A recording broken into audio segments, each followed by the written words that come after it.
become interested in the Shroud of Turin and have written a book on it. And you have the website. I put that in the introduction, so I'm excited.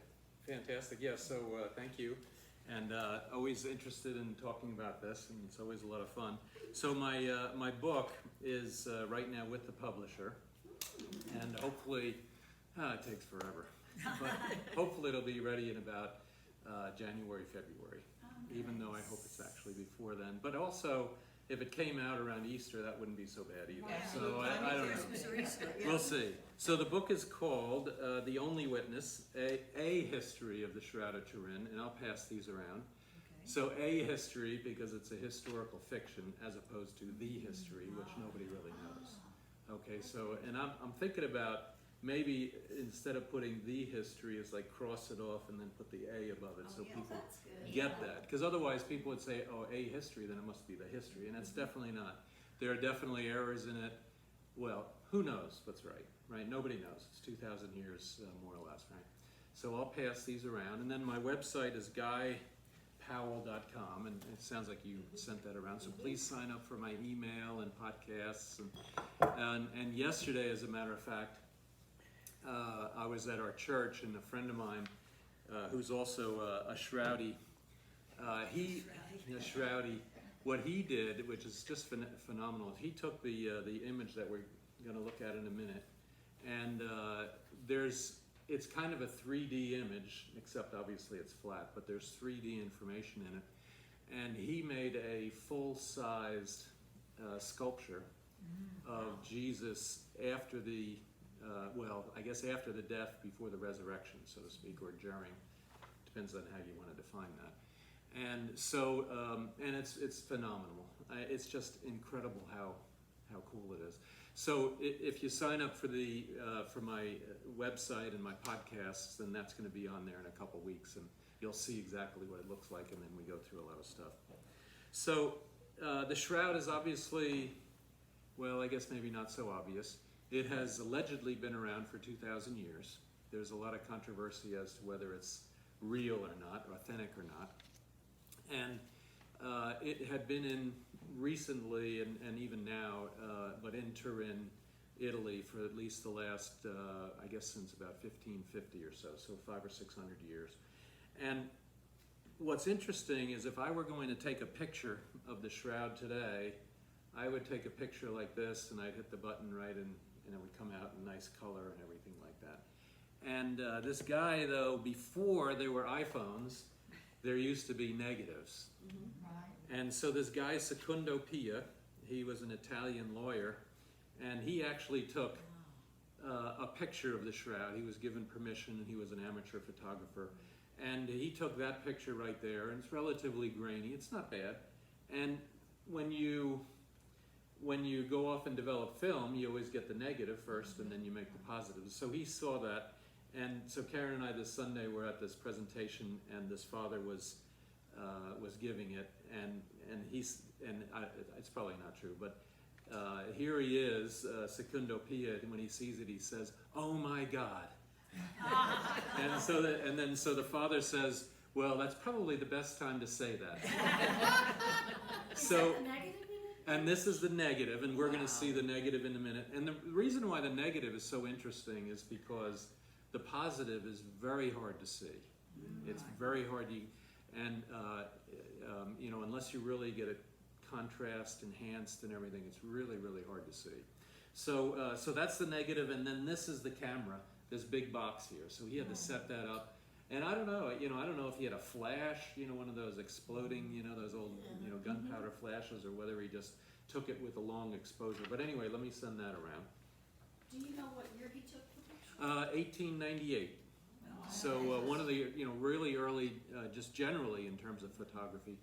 Now that photo is really what started the whole study of the shroud, because all of a sudden people saw that and they said, "Wow, how could that be? What is that?" And most people said that it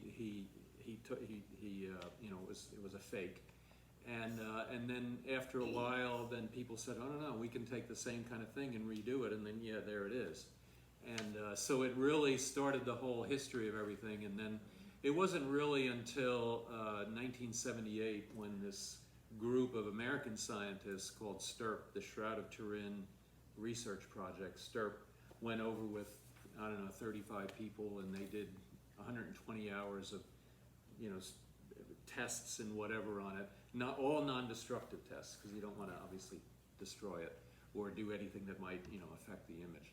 And but before I get into that, and then before I get into the picture, the image itself, there's a couple of interesting things. Certainly, there's in John when they go into the tomb, John sees it first because he ran faster. He was the beloved. And then Peter comes second, and he's then the one that actually goes into the tomb, and he sees the cloths, and he sees the burial cloth, and then another set of cloths rolled up on the side. And I'll talk about that as well. And so that was the kind of the first time that the cloth had been seen. John then follows him in, and it says he sees and believes. Now, this thing that we went to the other night, there's 3 different words. I think was it Latin or Greek? I think it was Greek. In Greek. 3 different words in Greek for the term see, and they're all used in like this in 3 or 4 verses in John about the passion right there. I see you, and then there's another one, he called it theatras, like a theater. So I see you somehow, and then this last one was I see and I'm inspired, or something like that.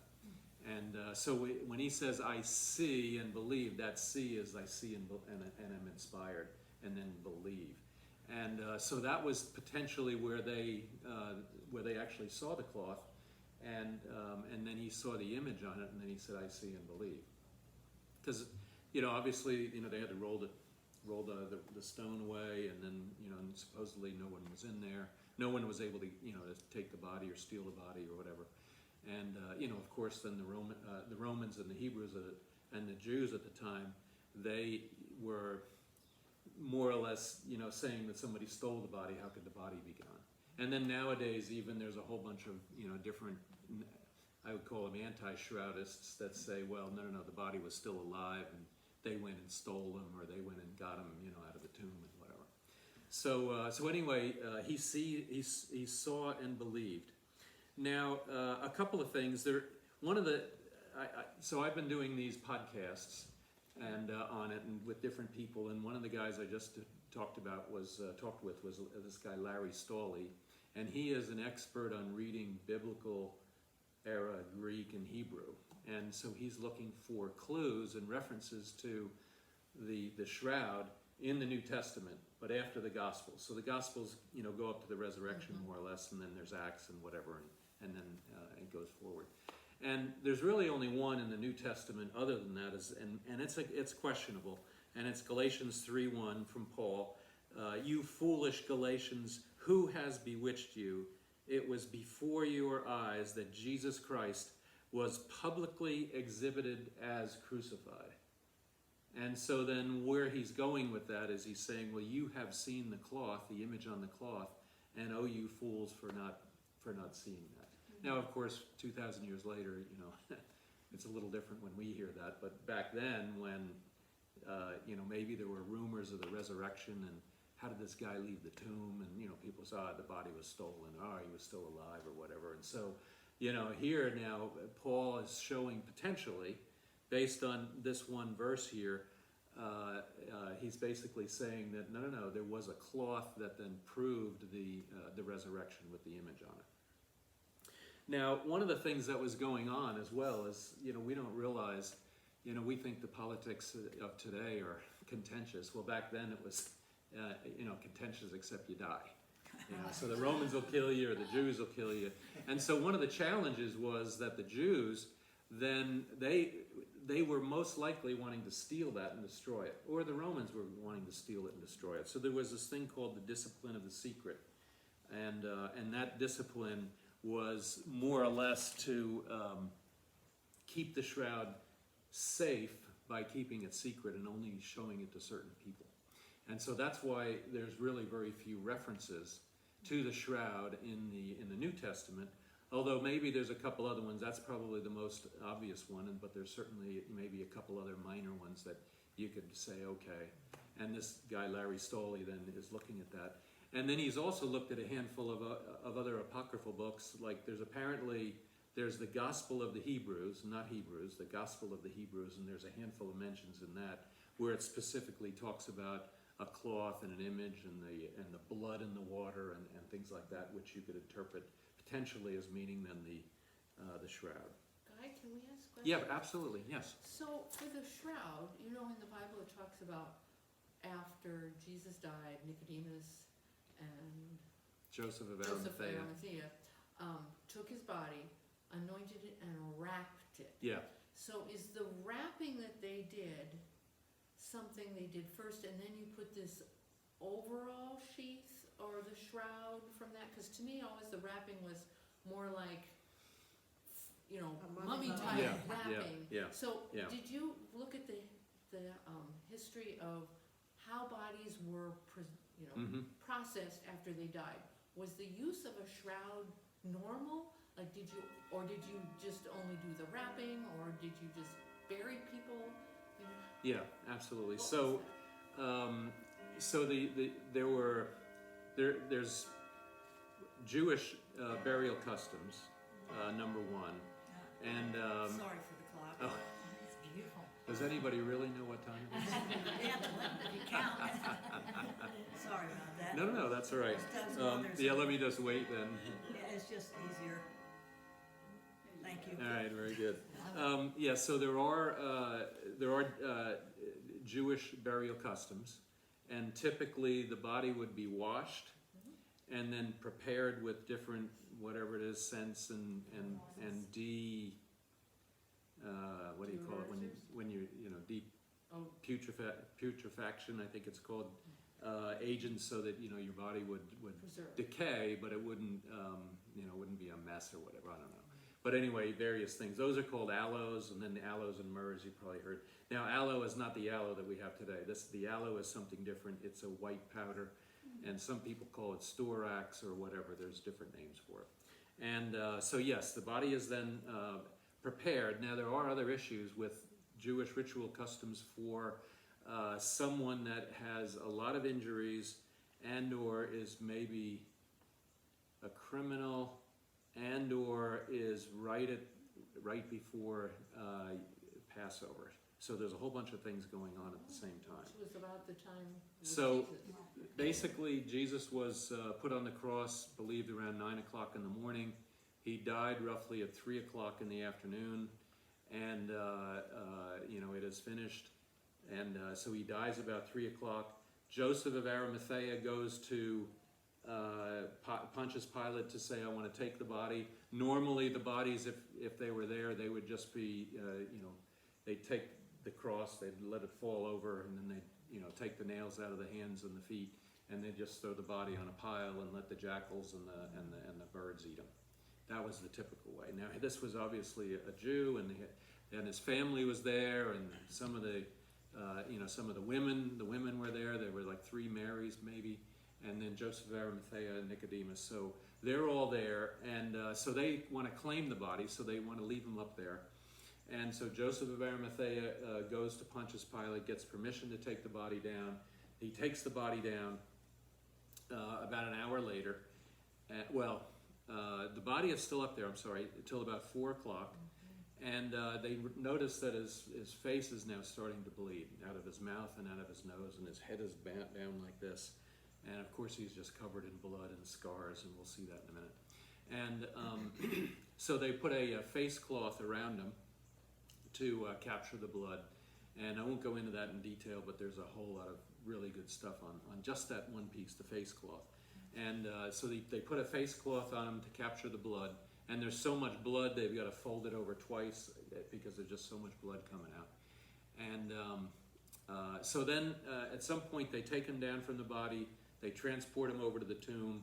And how he actually gets there is, there's a lot of confusion, but basically, I don't know, what I think happened is they put the shroud down, that cloth, and then they bring the body over into the tomb, and they somehow get the body off of that without smearing it.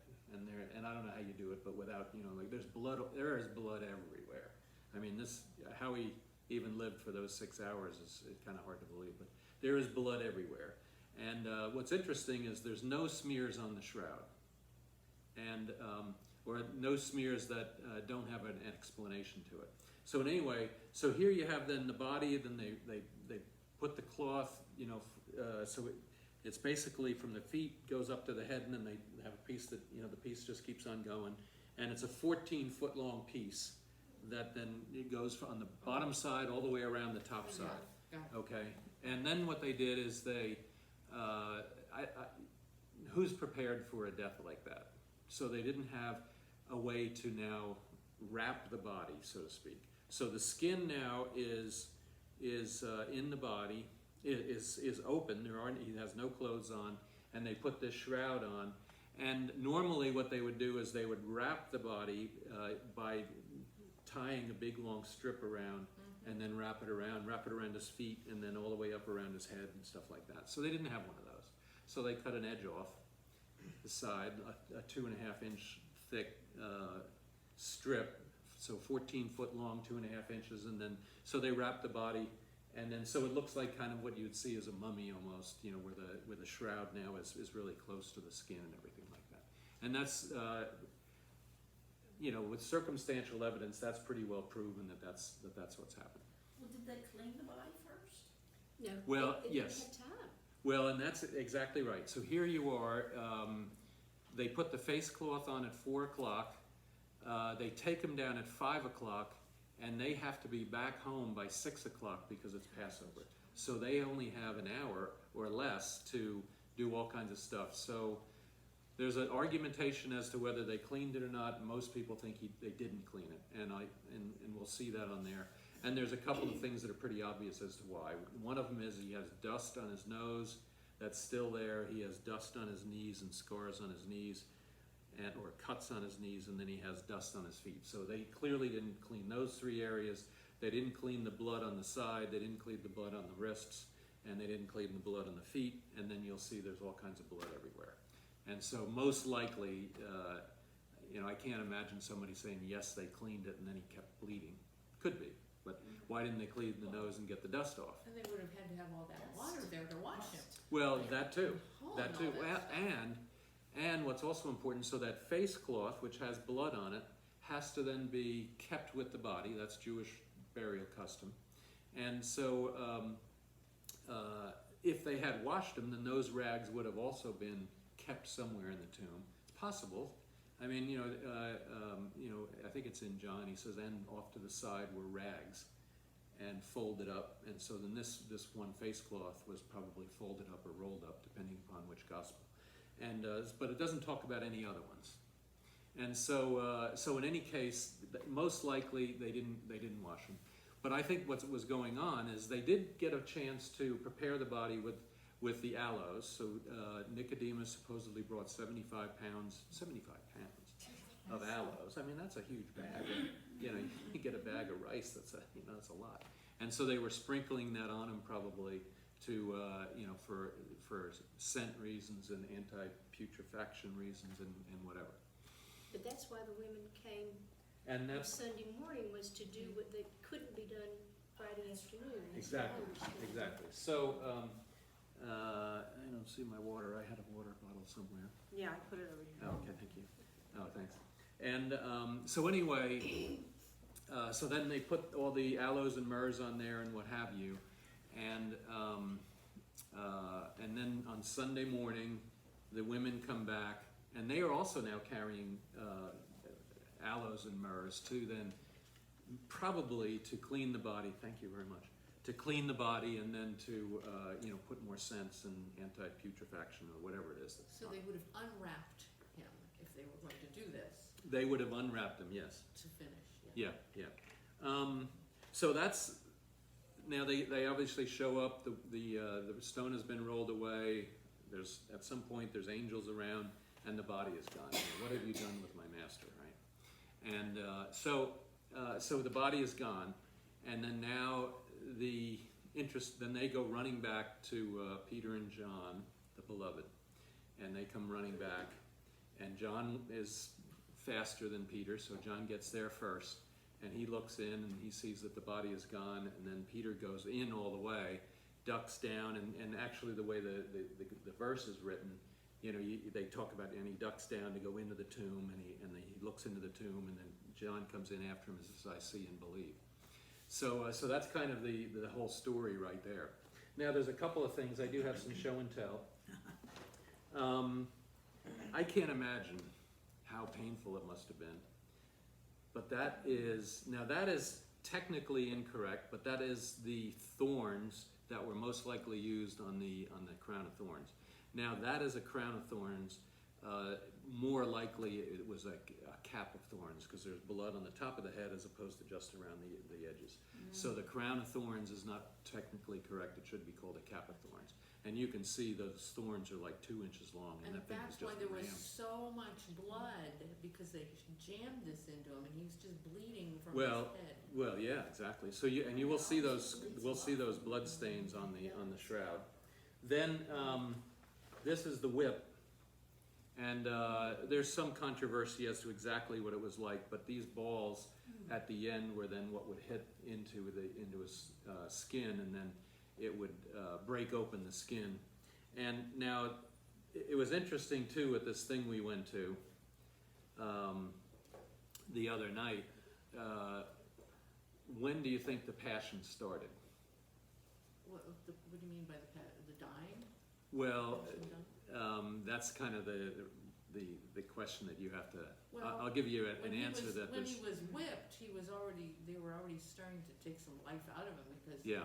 you whip him, and then he's got all that blood loss, and then he has to carry the cross or whatever to get there. So this was part of the process, Yeah. probably. Well, but it was interesting. This person, Father Dalton, and he's a big shroudist. He's like one of the real famous guys. And what he said is that it actually started in the Garden of Gethsemane. And when he was praying, as you may recall, he was praying so hard that blood and sweat were coming out of his pores. Now that's a condition, it's called hematidrosis, if I pronounce it right, where under severe stress, and so you can imagine he was realizing what was about to occur. And I would imagine everybody had seen people crucified, and he knew that was his future. So now what happens though with this hematidrosis is that your capillaries all break down, right near the skin there, and then your whole body is just in total pain. You're like just burning from that. So his contention was that that the Passion actually started right at that point when the real pain came up, and from this hematidrosis. Now the other thing that happens too is when you get that, then your blood may not scab over. So and that was the night before, right? On the Thursday night, that's when he was taken, and so at that moment he's bleeding all over his skin, and but also his blood is not scabbing over. So when he's whipped, then those scab wounds are still open. Okay, and so we'll see evidence of that as well. So there's so the whipping, so the hematidrosis in the Garden of Gethsemane, then the whipping, and then the crown of thorns, and those are the 2 or 3 big things, obviously, and then the cross. Now, Quick yeah. question about how much has anybody calculated about how much blood Jesus lost before he even got on the cross and kept? Like, was this like a lot of blood he had already lost? Yeah, I don't know. I haven't seen anything, but that would be interesting to find out. Yeah. You get so weak. Like, I think Yeah. you can only Yeah. lose like Yeah. 10 or 20% of your blood volume before Yeah. things get really bad. Yeah, and then so he's sentenced to death, and Pilate, was against it, and the Jews said, "Crucify him," and so finally, then he says, "Okay," and then they tie on what's called the patibulum, which is the crossbar, and then he has to then walk with this from the Antonine fortress, I think is where the sentence was given, over to Golgotha, which isn't very far. It's maybe 100 meters or so, 100 yards, and but then he falls 3 times, according to tradition. The falling, though, as I remember, is not anywhere in the Gospels. and which I was surprised. So I looked at all 4 of them, and I was looking for. I said, "Where are the falls? Where are the falls?" And so the falls are from tradition, not from the Gospels. So now, when your hands are like this, and it's believed that he wasn't nailed yet; he was just tied up to it, and he had it across his back. And when your hands are up like that, when you fall, you can't stop yourself from falling. So he falls on his knees, and you'll see then scars, well, not scars, but cuts on his knees and abrasion on his knees from that, and dust from the Via Dolorosa. And then he also most likely fell on his face, and that's possibly where he broke his nose. It could also be that they had punched him, because they were punching him and beating on him. And one side, I don't know. I have a little trouble seeing it, but when you do some analysis on it, you can see that one side is really puffy, and so then he has a cheek that's puffy, and then his nose is broken. You'll see his nose clearly broken, and then the knee scars, and then whatever else. So that's kind of the part of that. Let's see here. So now. Let's go in and take a look at that, and then we'll kind of talk about some things that happened after. Can I ask a question? Yeah. And you may be gonna go over that when we go in there, but do they believe that at the moment of resurrection there was light, and that's how it was like it took a photograph of him on this fabric? Well, that is the controversy. And so then when I talked about this STURP, the Shroud of Turin Research Project, their primary purpose was to go to Turin, to the cathedral in Turin, the St. John Cathedral in Turin, and they had it displayed and ready to be analyzed. And they basically were able to prove that it isn't painted, it isn't a photograph, it isn't a dye, it isn't a stain, and it isn't a scorch. So they could prove all the things that it wasn't, but they couldn't prove what it is. So in the meantime, there's been a whole lot of different theories, and they seem to be coalescing around a couple of them, but certainly some kind of radiation. And what they want to do now is, now that they have all these theories, they want to go back and run them. And basically the Pope, who now owns the shroud, hasn't given permission yet, although it's getting close. It's possible that they might get in 2025 permission to go back and do some more research on it. I saw the Shroud of Turin when we were in Italy, and I was trying to look through, because I know I took a picture of it, but in doing just a little reading for this, I saw that the real shroud, the original shroud, was been there since 1548 Yeah. or something. Yeah. And I don't believe we ever went to Turin. So what we must have seen was a copy. Did they have this would have Yeah. been I went in 1970, 75, and then I think like 90. So I can't remember which trip it was on, but Yeah. I remember standing there. It was up high in a church, Well, there are- displayed that way, not that way. Well, nowadays it's displayed this way, but it could have been that way, and there could be copies, legitimate copies. So there are actually 50 known copies of the shroud over the last couple hundred years. So there are that, and then of course I can buy a copy of the shroud, online right now. Wait, are you talking about a cloth shroud? Yeah, Right. So they just print it? yeah.